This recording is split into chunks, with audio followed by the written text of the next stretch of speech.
I think if anybody wants to open up a restaurant or business or whatever, let it speak to you, and if you believe in it, man, just go for it, because you're gonna fail sooner or later in one way or another, because we are meant to fail, right? um, but we need to get up and fix it and learn from it and keep going.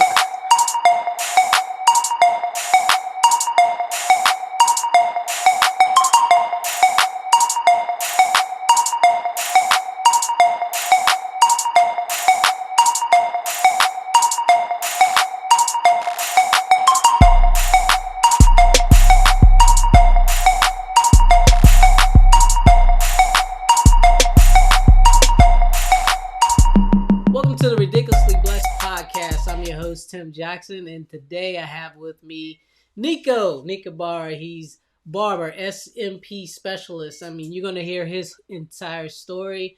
This man is a good dude. Cut my son's hair. The only guy that my son wants to cut his hair, to be honest with you. So we're going to kick it on over to Nico, and you're going to learn a little bit about him today. Nico, what's up, man? Hey, what's happening? Thanks for having me. Hey, man, I appreciate you taking the time out to chat with us today, man. So, let me get started. I'm going to get you to introduce yourself and talk a little bit about what you do, man. Yeah, sure. My name is Nico Ibarra. I'm an SMP artist, and also I am a barber, licensed, cosmetic tattooist. I've been doing it for a while. So And, man, I've seen your business grow from cutting hair to now you're doing SMP. So, tell us a little bit about what's SMP. SMP is a hair loss solution. It's called scalp micropigmentation. So it's similar to a tattoo. It's a tattoo, but cosmetic tattoo. So what we do is we add little drops of pigment implanted into the dermis of the scalp, and that will leave pigment in there, let it heal, and it gives it the look of a little follicle, like a buzz cut. Kind of explain to us, what the process is to become an SMP artist. To be an SMP artist, wow. Um, well, what I did, um, I had to.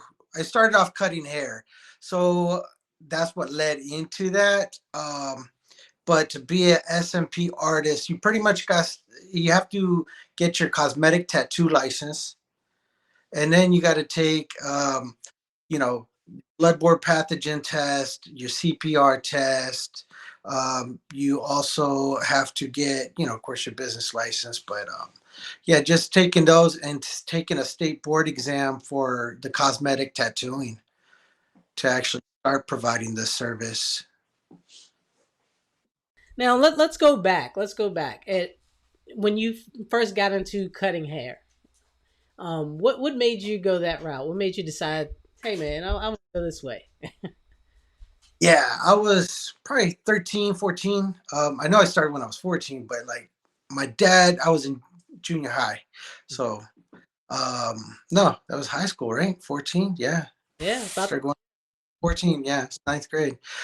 So I remember telling my dad, hey, take me to get my hair cut because I had that curly fro, I had that little Mexican curl going everywhere. And, I had to get it cut, and my dad wouldn't take me. It 2, 3 months go by, and I'm like this, you know, and I gotta do something. So I opened up my mouth. I said, "Buy me a set of clippers." That's what I could do it. Larry does it.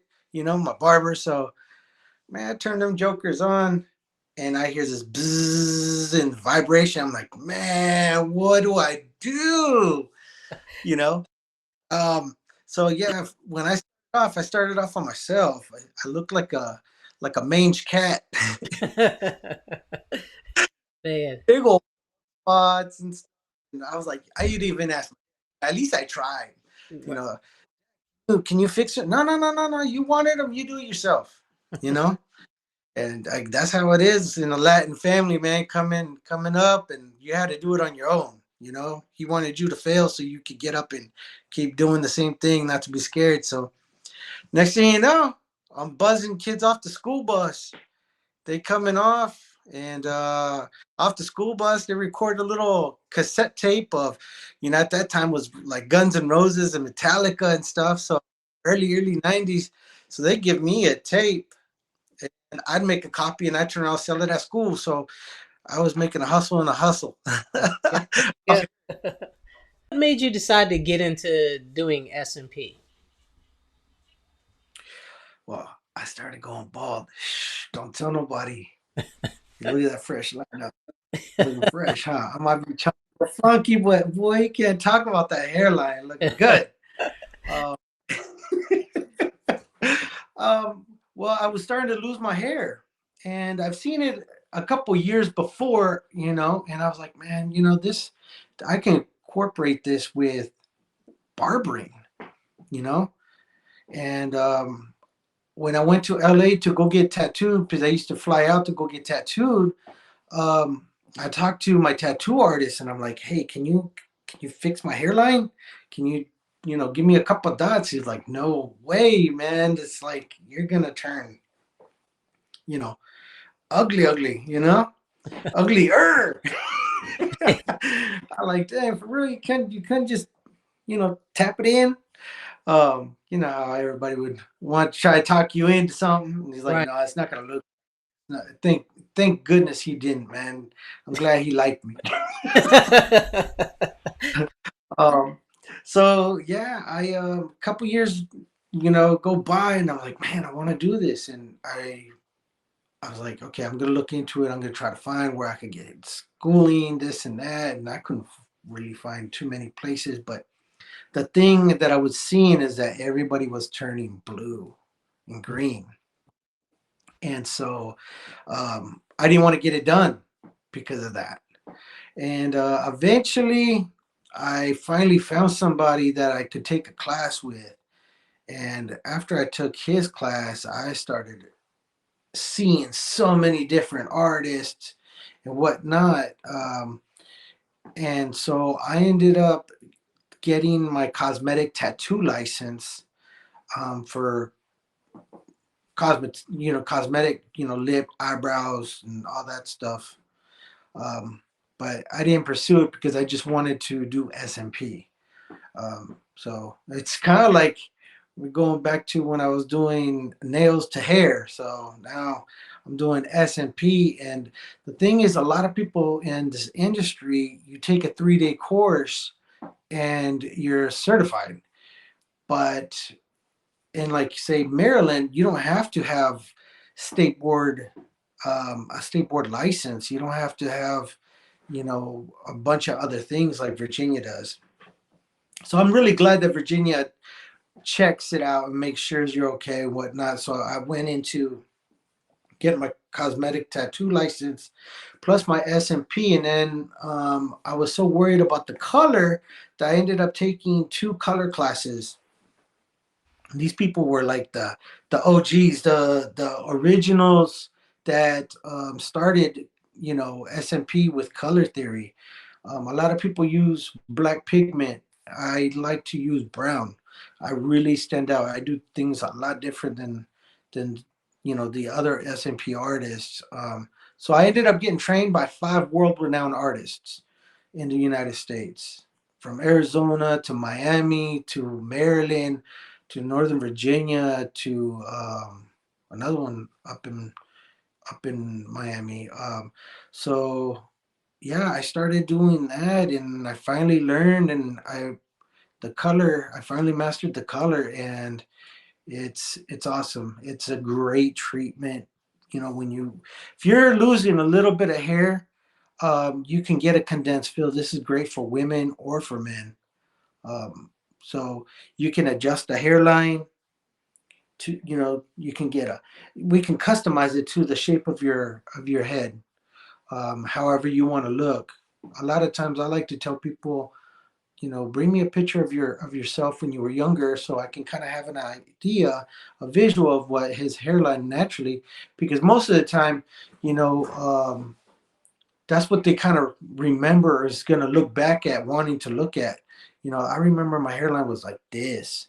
So that's what I try to do. And then we customize it to to their age now, because of course you age, and then recommending what type of, what style we're gonna do, like a barbershop. Like you got a fresh lineup, it's nice and sharp. Do you want it like that, or do you want it to look like it's just straight buzzed, they just clipped it? So you have options like that. Yep. Now, in the industry, the way that you just explained it to me, it sounds like there could be some people that just go through the process and try to make a lot of money, but you put a lot of extra time, a lot of extra energy and effort into it. So that tells me that you care about your workmanship. Oh So, yeah. so tell me again, like, what got you to that point where you're like, you know what, just going through the course isn't enough. If I'm going to do this, I want to be the best. Yeah. I want to be great. I want to give out good work. People they have their name on me, or my name on them. You know. Right. Sorry, my English not too good. It's the Latin thinking. I think backwards. Spanish is a little backwards sometimes, but so yeah, it's important. People depend on me, just like cutting hair. They come back because they need me. So doing the SMP means a lot. It changes a lot of lives. I mean, it really changed the way I feel. Um, it hurts the heart when you actually starting to see like a light spot. My wife, I was coloring eggs with my daughter on Easter, and I bend down and she takes a picture and she's like, "Mm-hmm, Oh yeah, you got that shiner right there." I was like, "Wow." So I like, and then she showed me the picture. I'm like, there goes, there goes that. So man. next thing you know, I grew my hair out. I changed my hairstyle so much, but I've never really liked long hair, anyways. Um, it's kind of weird because I don't like hair, period. Like, I'll end up shaving my arms and stuff because I don't like a lot of hair and stuff. And my wife's funny. She's like, I noticed you like to take off hair. I'm like, and that's probably why I like barbering, because I like taking off the hair. But I really like the detail, the linings and stuff, and I can do that with SMP. It's like with SMP, it's every single dot counts, Hmm. and there's about 12,000 hairs per square inch on a human, depending on nationality. Like a Caucasian, it's about 1,200. If you are Latin, African descent, Asian descent, the thicker the hair, the less hair you have. Gotcha. So yeah, So it's pretty crazy. so it's a process. So it's not like I couldn't come in there and say, hey, one visit, let's get this done, let's knock it out. It's a process. Kind of explain to me what's the process like. The process, it takes 2 to 4 sessions. The way I do things, the process, I always like to do like a trial run. It's pretty much a test run. We go over the whole entire area that needs to be treated. I go super light with the pigment. So then if we need to go a level up or 2 levels up, we can do that in sessions. So the reason we do, 2 to 4 sessions is that you put layers. You want that layer to heal completely. So we wait 2 weeks and then we come back and add another layer. So we're adding follicle the to the scalp, it's pretty spread out, so you don't want it to merge. And with black pigment, it's so thin, because it's made out of carbon. The molecule is so small. So picture a jar. Picture this. Okay, Hmm. we fill it up with ice. There we go. Fill it up with ice, and we put orange juice in it. You can see the orange just running all the way down to the bottom, right? Right. But if we use a brown pigment, like how I like to do things, you squirt Hershey syrup, pretend that's the brown, it's going to really set at the top. It's really not going to go through because the molecule is bigger because it has iron oxide and titanium oxide. And that's what we need when we are doing color. So we take out the the cool colors, because when we get tattooed, we as humans, we are cool natured. We are not, we heal cool colors, sorry, we heal cool colors. So like if you look underneath my eyes, I'll have more of a bluish tint. um for like your melanin of your skin, you would be more of a purplish green. So that's how the undertones, you can see the undertones with the black pigment because it's very thin. So if we use a dark brown or a red and some orange or whatnot, that molecule, the carbon with the, or not the carbon, the brown with the iron oxide, titanium oxide. The iron oxide is the orange, so it gives it a rustiness. So when it heal brown, like a grayish, Hmm. like a light gray color, so that you want to match it to the scalp. When you shave your head, it's more of a darker ashy gray or a light gray. Some people have a bluish tint to their hair when you shave it, but it's very, very rare. So if you don't use the proper colors like carbon works, that's pretty much like old school way. And a lot of people still do it. And the reason why is when you buy your pigments, it has a sheet, a color chart. So if you're Fitzpatrick 1, Fitzpatrick 3, or whatnot, it'll tell you what to measure and dilute and all that. But when you're using browns, you have to know exactly what you're doing. There's no color chart. It doesn't exist. And that's the way I think do things. That's how I was trained, and that's why I stand out so much, because you won't get any blues or greens or purples with me, because I use browns, reds and oranges to modify it. And with black carbon, you can modify it, but within time, within 6 months to a year, that modifier might be coming out depending on that person's skin. So if that modifier comes out, that carbon stays and it never goes away. So that's when you start turning green and blue within a few years. When you come back, you're going to have to add more modifier or figure out how to mask that blue tint. The way I do it, it just leaves equally. The brown and the carbon are the same, or the brown and the modifiers. I'm sorry, the brown and the modifiers, they fade out equally. Hmm. So it's a more So natural. Okay. yeah, it's a lot of science, man. It's pretty tough, but it's not just putting little dots. But it's fun. It's Yeah. fun. Thank you for watching the Ridiculously Blessed podcast. Find more episodes on YouTube at Ridiculously Blessed Podcast. All right. So when you're looking at it from like, let's say my standpoint, where I don't know as much about it, it's it's not as simple as it looks. It's not just like going to get a tattoo because of the science behind it. Um, Yes. what's the one thing you want people to know if they're new and they're considering, is SMP for me? How would I know that yes, this is for me, or not? For one, when you said if it's for you, you can first. I would see a dermatologist. See what type of alopecia you have. Um, if your skin condition's good, if you're on blood thinners, I don't recommend it. If you are a diabetic, I don't recommend it. You can if you get a doctor's note, but if you are a severe diabetic, I don't recommend it, because if it gets infected, that's your head. So um, those are the two things. And the reason I don't like to do treatments on someone that takes blood thinners, because the blood doesn't coagulate. So um, it just gets real thin, coagulate. So it doesn't run, or it just keeps running. It doesn't clot. It keeps it from clotting.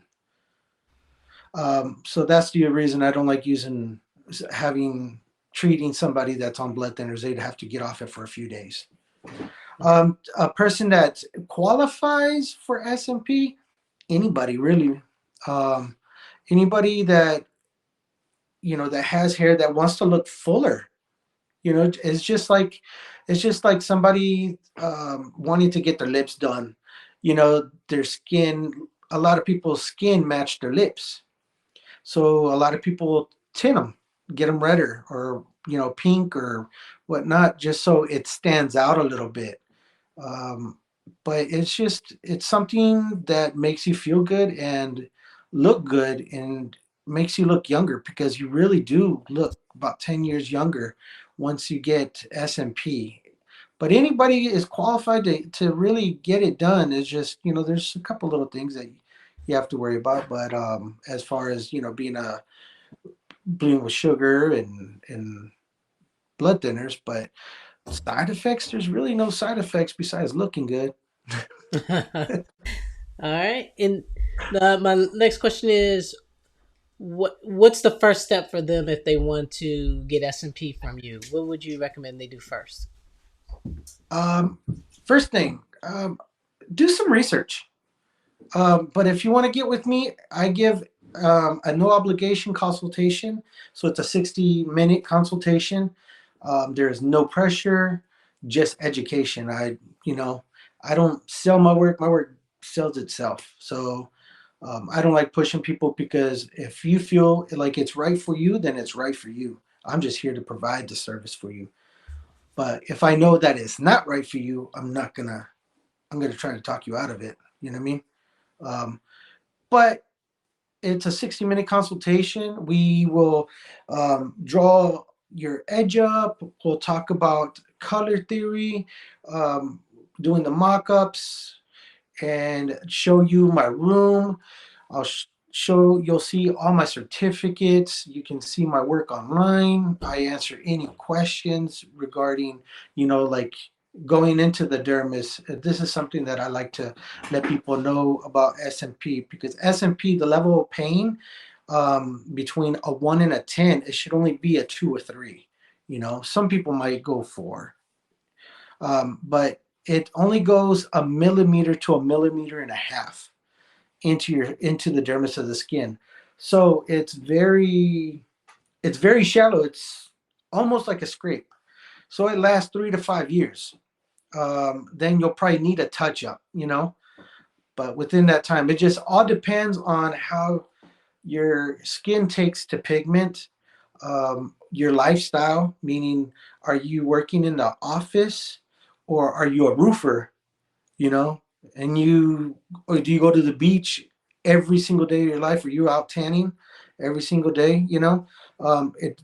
If you're a roofer, it's going to come out a lot faster because the sun is beaming on it. Um, but you just get up and go. There's no maintenance to it besides doing the same routine that you were before and trimming it down. The lower you go, the better it looks. If you're a woman, you can get a condensed fill, so it fills it in. Even with men, I do a lot of men.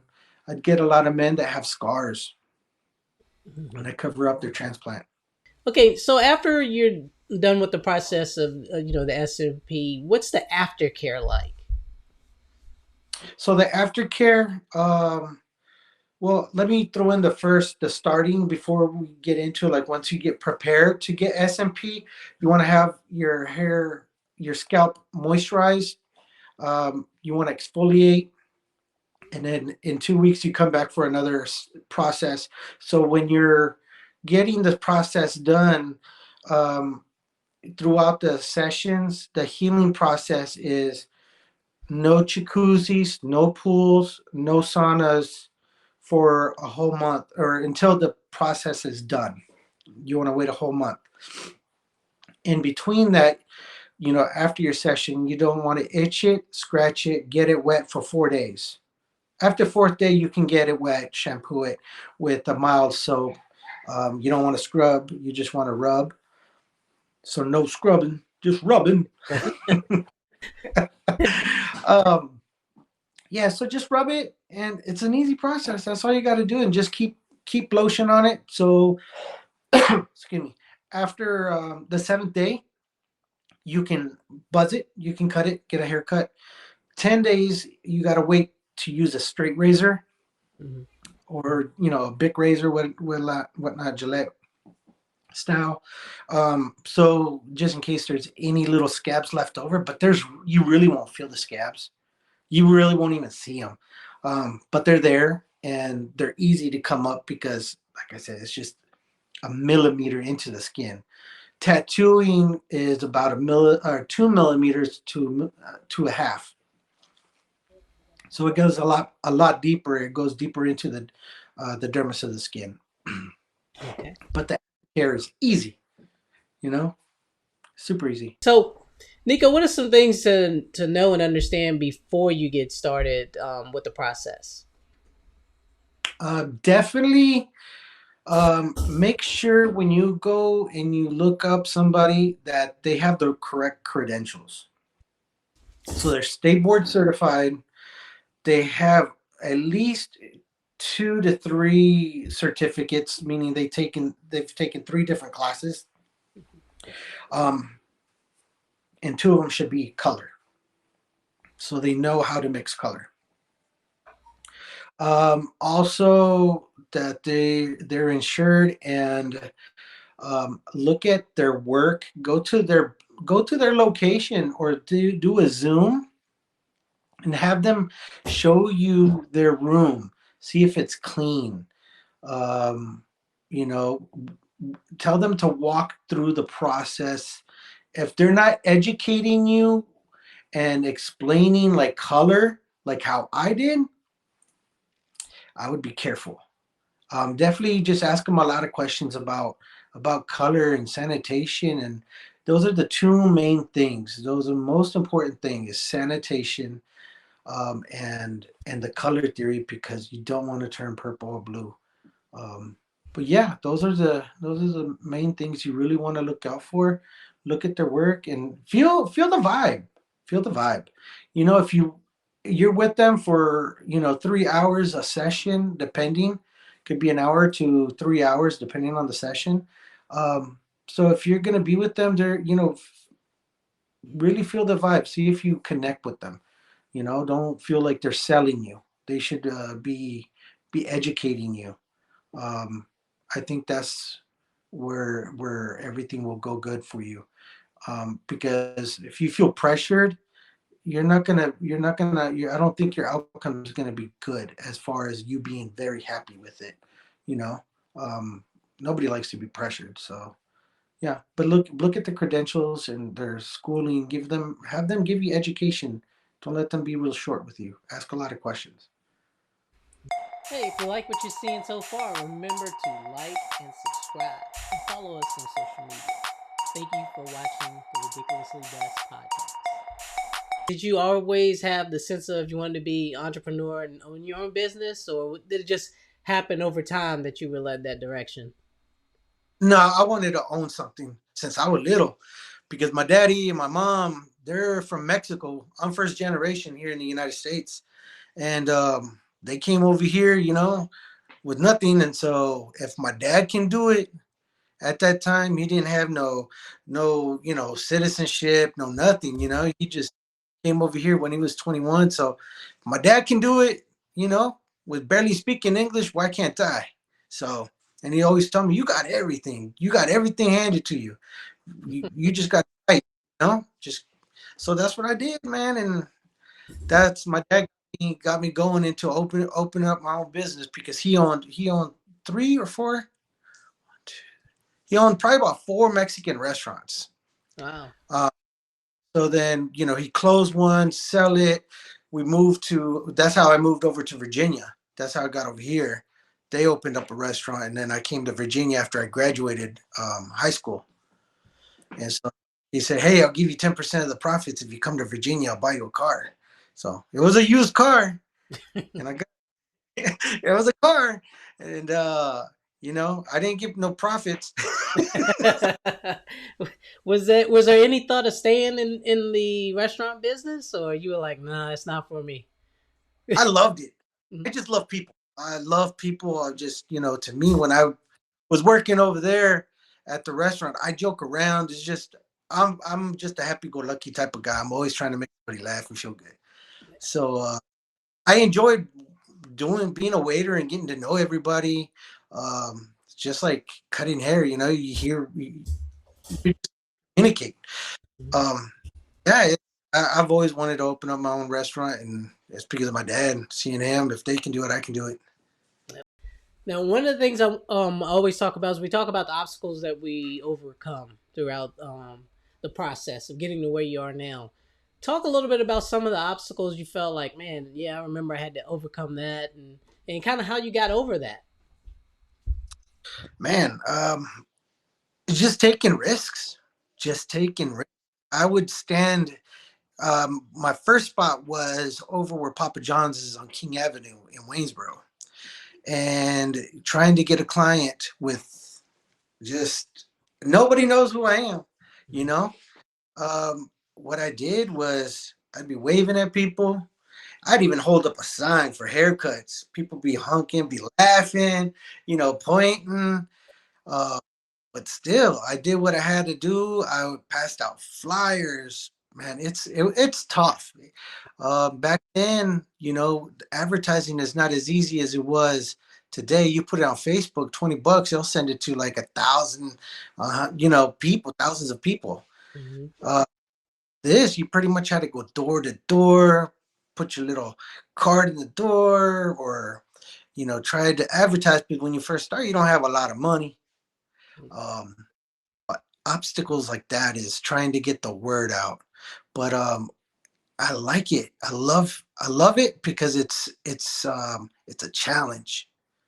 That's it. I think if anybody wants to open up a restaurant or business or whatever, let it speak to you, and if you believe in it, man, just go for it, because you're gonna fail sooner or later in one way or another, because we are meant to fail, right? um, but we need to get up and fix it and learn from it and keep going. So those were one obstacles that I had a hard time. My reading, reading and spelling. I'm dyslexic and I have ADHD. So reading and comprehending, that was my one of my tough things. Understanding business stuff, contracts and stuff like that. But you just you learn, and those are the things that were hard for me. The business part, Mm-hmm. doing the job, piece of cake. You know, cutting hair, doing DJing. It's my stuff. Because everybody's going to be different. Some people are good at reading, or some people are going to struggle cutting hair or DJing. You know what I mean? Mm-hmm. Getting mine was the business part, learning. Those were my big challenges. If I could recommend anything, um, try to hire somebody to kind of guide you. I don't think you really need to go to college to go get own a business. I know a lot of people haven't. My parents never did. They did fine. Um, Really, just get that knowledge. Get that knowledge. And now everything's online, free. You know, Yeah. Every, YouTube University, man. Yep. Yep. I love YouTube University, man. University. I've learned how to do a lot of haircuts off that. No lie. Um, but it's just what you apply and you just grind. There you go. There you go. So, knowing you and knowing how you interact with people, I know that you like to encourage people, right? Yeah.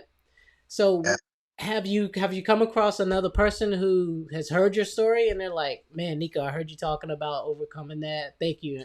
I needed that." What have you had any interactions similar to that? Um, I haven't like saying that I saved somebody or whatnot. No, but I've had a lot of people just tell me, he's like, I really like what you put out. Sometimes people need to hear that. So that's why I continue doing it, because I feel like it is getting out there, and pushing and trying to help, man. That's all it's everything's starting to become so small, so tight, and you got to learn to open up and try to just get out there, and can't be scared, man. Can't be scared. There you go. There you go. Overcome your fear and just take the chance, take the risk. All right. That's all. So, Nico, one of the things that we talk about here on this podcast is lessons and blessings. And you kind of gave us one, but I'm going to ask you again about a lesson that you've learned in life. Where some people say they have successes and failures, we call them lessons and blessings. So, anytime that someone perceive it as a failure, that's just a lesson. We learn from it, we grow from it, we move forward. So, talk to us a little bit about some of the lessons you've learned over your journey of being an entrepreneur and creating what you've created here in this area. Um, just it's a blessing to just wake up and be, you know, open minded. It's being open minded is a blessing to um, learn from anybody and everybody. That's I'm a people person, and I ask questions like there's no tomorrow because I want to know. I want to learn. I want to have the opportunity to help somebody else in that way when I put out my little messages and show it that just like I was telling them, just get out there Mm-hmm. and help. I don't know. It's just to me, it just seems like everything comes pretty easy, and to me, that's a blessing. Even if it's a struggle, when I look back, it's not that bad, and that's what I try to encourage other kids. And it's pretty crazy. I never thought someone would say. I'm not saying I'm a bad person or I'm a great, great, great person, but it's just amazing that somebody actually says I want to be like you. Yeah. I never be in that position from where I was. So let's talk about that. So you said from where you were. What do you mean when you say from where I was? Because I mean I have an idea, but I want to know what do you think when you say that? Um, it's just me growing up. I was hanging out with the wrong crowd, doing dumb things. I mean, just dumb stuff. You know, egging the old houses, putting, you know what I mean? Just the Yeah. dumb, silly stuff. Toilet paper. What all kids end up doing every once in a while from whatnot. But I became homeless. I was homeless for a little bit. I moved back to I moved to Virginia at one time because my parents moved up here to Winchester, and then I ended up checking myself out of school, and I lived under boats, under bridges. I slept in friends' closets, and I had one meal a day. So having one meal a day and going through that struggle, man, it's crazy. But you know, it's crazy hearing somebody say, "I want to be like you, man," because I feel like I've accomplished a lot from being where I'm at to now, and um, I believe anybody can do it. Just stay humble, and even if I could give one thing, just be humble to everybody. You know, Mm-hmm. Mm-hmm. when you give, you gotta. It's forgiveness is for you, so not for the other person. That you can, let that person go and feel good that you actually let them go, and there's no bad thoughts. There you go. And I would also say to you, like hearing your story, it gives you hope at all times. I mean, like you said, if you think back to where you started, to what you went through to get to where you are today, man, the sky's the limit. The sky's the limit. So you continue to have hope and continue to dream, and that's how you built your business. Yeah. I love where I've been, man. Even when I was homeless, it was cold, it was lonely, it's scary. Just being barely 18 on the street, man, that's a scary feeling. Um, but you got to fight through it. You got to fight through it. Just have faith and circle yourself around people that you want to be like, you look up to. All right. Okay. Before I get you out of here, man, tell the people where they can find you and follow you on, your social media platforms and that kind of thing. If you want to find me, you can find me at Nico SMP and hair.com. And I'm on YouTube, Instagram, TikTok, Pinterest, all social media, Nico SMP and hair. Um, I do everything you need me to do. If you losing that light spot, you can find me and we can take care of you. And there's a lot of good information about hair loss and the work I do. All right, appreciate that. Now, before you leave us today, kind of give the people a word of encouragement. If you could say anything to anyone at this time, it's your time. Just give them a little word of encouragement. Just appreciate yourself. Know that you are worth so much. Um, just like saying, if someone handed you $1 million, you'd be happy, right? Someone gave you $1 million. But if they say you could take that $1 million and not wake up tomorrow, would you take it? No, no. You're telling yourself you're worth way more than that, right? Hmm. That's my word. Love yourself. There you go. There you go, Nico. Appreciate your time, man. Appreciate you sitting down with me and kind of chit chatting for a little bit. Guys, make sure you go to follow Nico on social media. Chime in if you have any questions about SMP. Nico's your guy. Make sure you send those questions to him. He'll get an answer for you. Good dude, man. He's a good dude. I know this firsthand. So make sure you check in with Nico and follow him on social media. All right, so thank you to everyone for watching this. Remember to like and subscribe. I'll always forget that every episode, but remember to like and subscribe. Shoot me a DM or email me if you have any questions about the show. If you want to be a part of the show, if you want to sponsor the show, any of those, just shoot me an email, send me a DM, and we can continue to make this thing grow. Thank you all for your time. Thank you again, Nico, for your time. And everybody remember to stay ridiculously blessed. See you soon.